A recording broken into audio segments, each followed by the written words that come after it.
बिस्मिल्लाहिर्रहमानिर्रहीम। अस्सलाम वालेकुम जी, कैसे हैं जी तमाम हज़रात। उम्मीद है सब खैर वाफियत से होंगे। मैं हूं नजीबुल हसन सादिकाबाद से। अच्छा जी, ये दोस्तों को लास्ट वीडियो में बताया था जब हमारे पास अभी 7 जानवर आए थे, अब और इजाफ़ा किया है। तकरीबन ये कोई 21 जानवर हैं इस वक्त जो आपको सामने नज़र आ रहे हैं।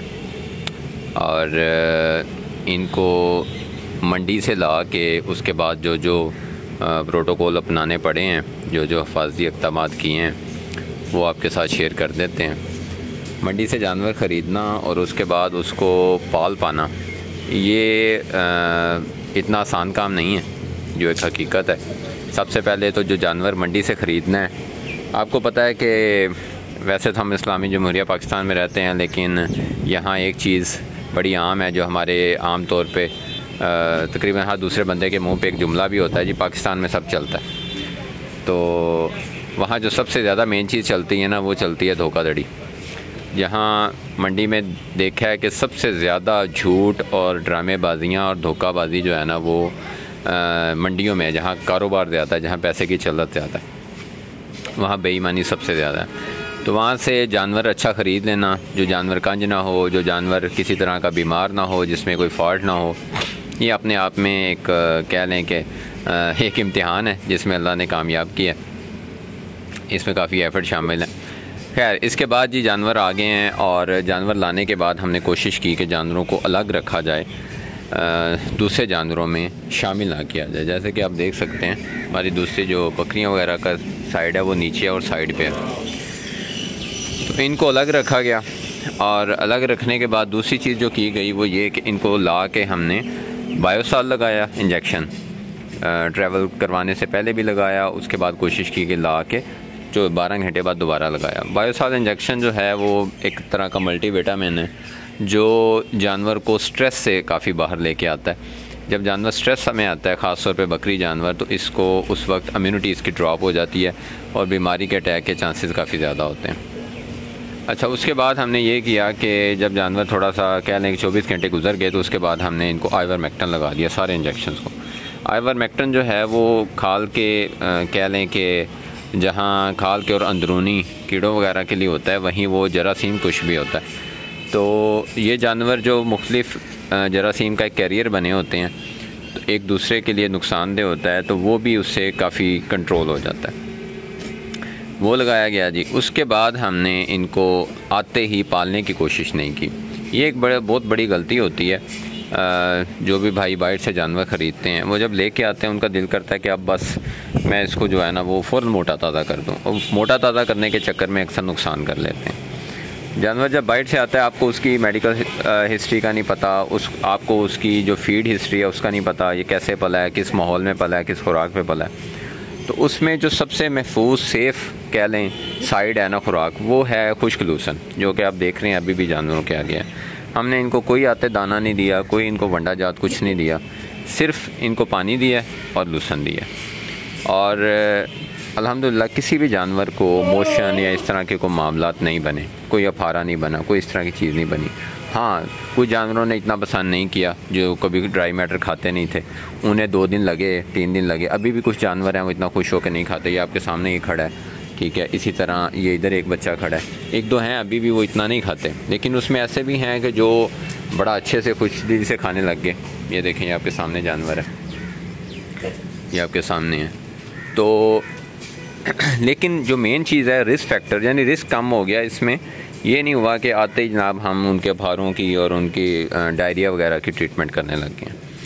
तो इससे जानवर मज़ीद जो है उसकी इम्यूनिटी ड्रॉप हो जाती है, एक ऑलरेडी उसकी जगह चेंज होती है, फिर हम उसकी खुराक इतनी वो कर देते हैं जिसमें इस तरह के रिस्क होते हैं। तो ये नहीं किया गया। तीसरी चीज़ जो हमने की वो ये की कि इनको जैसे ये थोड़ा सा स्ट्रेस से बाहर आए हैं, तो हमने इनको खस्सी करवा दिया। अब खस्सी करवाने के बाद इनकी कोई जिसे कहते हैं ना कि इंजेक्शन वगैरह से ट्रीटमेंट, वो नहीं की गई। आम तौर पे मुख्तलिफ हैं लोगों की प्रैक्टिसेस हैं, कुछ भाई जो हैं वो इंजेक्शन लगाते हैं। मेरा ज़ाती तौर पे मेरी ये राय है कि इंजेक्शन जो होते हैं ना, मोस्टली वो डैमेज को रिकवर करने के लिए होते हैं, ठीक है। अब एक चीज़ है, उसको आपने खुद डैमेज किया है, कि ये इसका सिस्टम ना चले और उसमें अगर थोड़ी सी भी कोई 19-20 की कमी रह गई और ऊपर से आपने इंजेक्शन लगा दिए तो वो ज़रूर उसको रिपेयर करने में मदद करेगा।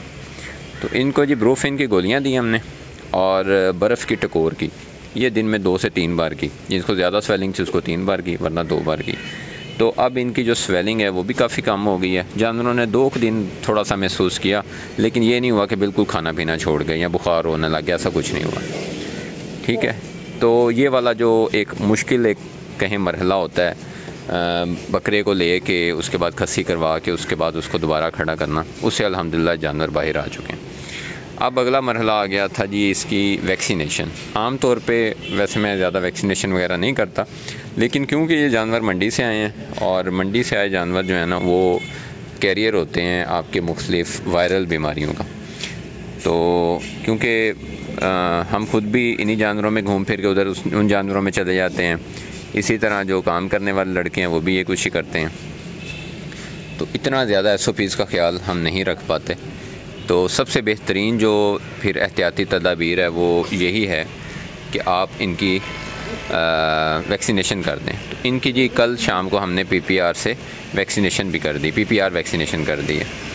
तो आपको वैक्सीनेशन करते हुए ये श्योर होना चाहिए कि जो आप वैक्सीनेशन कर रहे हैं उसकी कोल्ड चेन मेंटेन है, यानी वो जिस बंदे के पास पड़ी है उसकी फ्रिज जो है वो ये नहीं है कि 2-2 दिन बंद हो जाती हो, और या फिर जब आप लेने जाएं तो उसका प्रॉपर जो है वो आइस पैड्स में लगा के उसको कहीं इस तरह की चीज़ में रख के लेके आएँ और लाते ही फ्रिज में रखें, और जब बनाएं लगाते हुए ठंडे टाइम लगाएं, उसकी उस वक्त भी कोल्ड चेन मेंटेन करें कि वो कोशिश करें कि वो 1, 2, 3, 4 इससे ऊपर उसका टेम्परेचर ना जाए। इस टेम्परेचर पे मेंटेन 1 cc भरें लगा दें, 1 cc भरें लगा दें। तो इस तरह से करके जी इनकी वैक्सीनेशन की गई है।